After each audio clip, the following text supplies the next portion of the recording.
I'm reviewing SplashLearn, and this is a product that I've come into contact with as a teacher-educator, and I'm regularly helping my students find educational technology that serves them well and to use this educational technology discerningly. So the problem that it primarily solves for me is allowing both either myself or students respond quickly, particularly if the needs of remote learning or teaching through a pandemic right now. I do look ahead to promise beyond the pandemic someday when we reach that point, but at this point it allows us to quickly pivot and identify learning resources for students who may need to engage.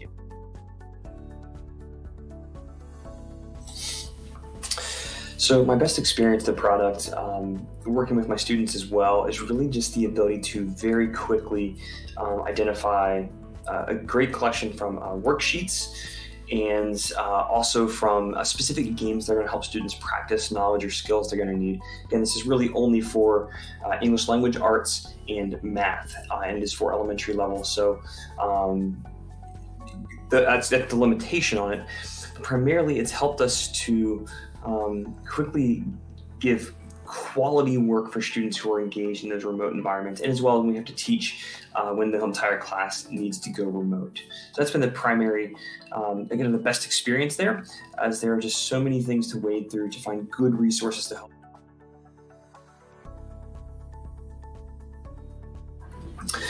So the biggest limitation with this product is going just to be that it's not really a one-stop shop. It seems to play nice with the software most schools are going to be using for class rosters and things like that, but it's only going to be for ELA and math, English language arts and math, and for early and upper elementary.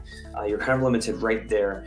And so if you're teaching outside of that realm, or if you need something even in that age range that is going to be in a different subject area, you're going to be limited there. And so just understanding that despite the fact this is a great product, it's free for teachers, at least currently, which is wonderful, you're going to be limited in the scope of what it can do. That's the main limitation. It's not the product itself. The analytics, the view on what you can see as far as student learning and individualized plans is really great, but it's just very specific into those subject areas and age ranges. If I had to describe SplashLearn in one word, I say flexible, and that it equips teachers to be flexible, to identify the needs for individual students, particularly when in math and ELA, where there might be a little more individualized support that's going to be helpful, as well as needs related to remote teaching during the pandemic. So flexible is a good word. Again, I recommend, as with any ed tech tool, that it needs to sit within a larger ecosystem of support for faculty, support for students, that this tool will not fix your problems, but it may equip you to respond well using the wisdom you have as the teacher for your particular group of learners.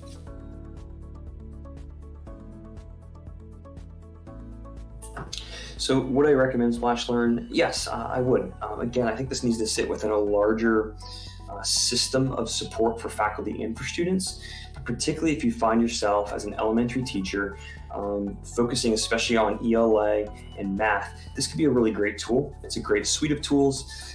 So again, you know your learners, you know the learners you have this year and what their needs might be. I think SplashLearn is a really helpful quick response, as well as a way of understanding your learners' needs across specific concepts or standards. Obviously, the limitation is it's only for some of the subjects you teach, and so it's not necessarily a one-stop shop. So that's kind of the main caveat. But it's a great tool. I think it would serve a lot of people very well.